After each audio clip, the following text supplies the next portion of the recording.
Olá, crianças, tudo bem com vocês? Hoje teremos uma aula de história. E o tema da aula de hoje é sobre a imigração e o fim da escravidão. A campanha abolicionista. Durante mais de 300 anos, os escravos foram a principal mão de obra no Brasil. Eles ocupavam quase todas as funções nas fazendas de cana-de-açúcar, no transporte de cargas e de pessoas, nos serviços domésticos e urbanos.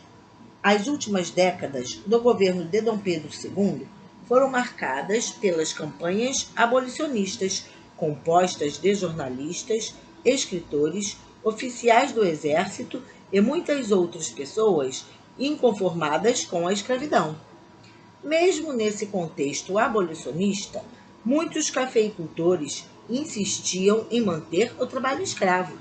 Para eles, perder escravos significava perder dinheiro, pois teriam de pagar salários aos trabalhadores que assumissem as funções dos escravos.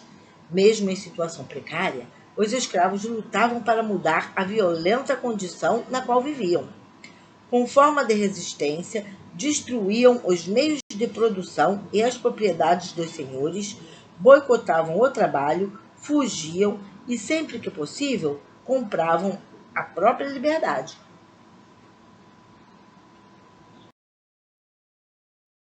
Fim da escravidão. Um dos fatores fundamentais para o fim da escravidão no Brasil foi o apoio recebido da Inglaterra, que já havia decretado a abolição em todas as suas colônias. O governo inglês acreditava que a substituição da mão de obra escrava por assalariada aumentaria a comercialização e o consumo de seus produtos industrializados.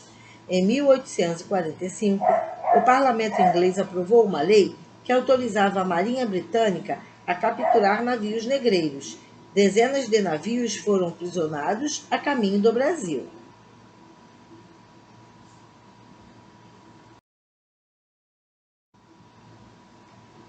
As leis pelo fim da escravidão.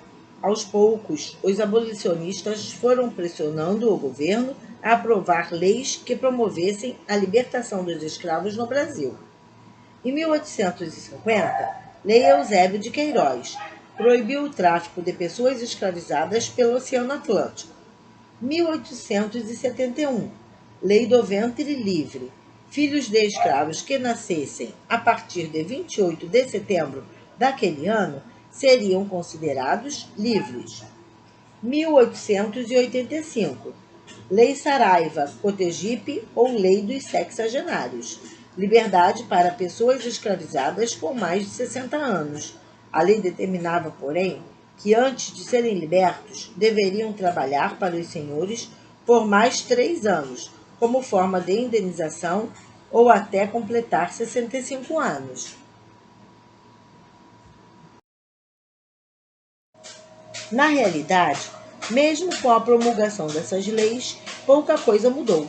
Se analisarmos a lei do ventre livre, por exemplo, veremos que a criança ficava com a mãe até os 8 anos. Assim, o proprietário da mãe exigia o pagamento de uma indenização para cobrar gastos com a criança durante esses 8 anos. Na maioria das vezes, a indenização era paga com o trabalho dessa criança, até que ela completasse 21 anos. A lei dos sexagenários também não teve muito efeito, pois a maioria dos escravos dificilmente viviam mais de 50 anos.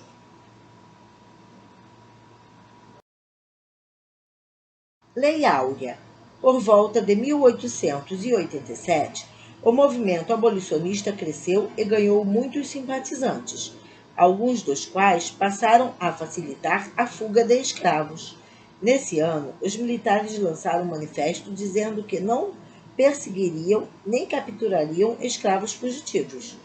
Com tantas pressões internas e externas, em 13 de maio de 1888, a princesa regente, Dona Isabel, assinou a Lei Áurea declarando o fim da escravidão no Brasil. Essa medida foi comemorada em várias partes do país com festas e outras manifestações.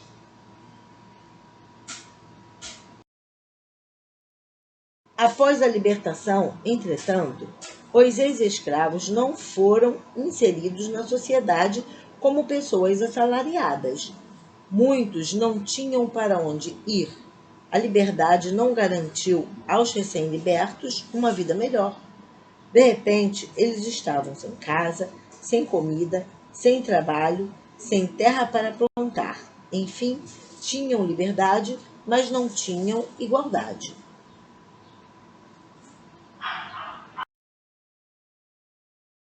O cotidiano após a abolição.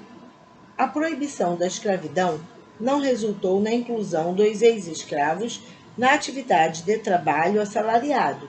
Por isso, a forma como a população negra se inseriu na sociedade variou de acordo com a região. Nas áreas rurais, muitos dos antigos escravos se tornaram dependentes dos proprietários de terras e continuaram a desempenhar funções tanto no plantio quanto prestando serviços como peões, empregados domésticos e outros. Grandes grupos de ex-escravos migraram para centros urbanos, porém a preferência dos empregos fixos era para os imigrantes, enquanto os ex-escravos ocupavam serviços com menor remuneração. Alguns plantaram pequenas roças para sobreviver. Outros conseguiram empregos, mas ganhavam pouco, e muitos ficaram em condições precárias. Desse modo, podemos compreender que a abolição não resolveu o problema da desigualdade racial e social em nossa sociedade. A marca da desigualdade deixada pela escravidão constitui uma dívida histórica da sociedade brasileira com os descendentes das pessoas que foram escravizadas.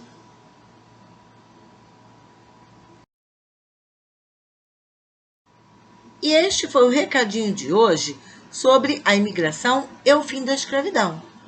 Espero que tenham entendido, deem um like, se inscrevam em meu canal e até o próximo vídeo.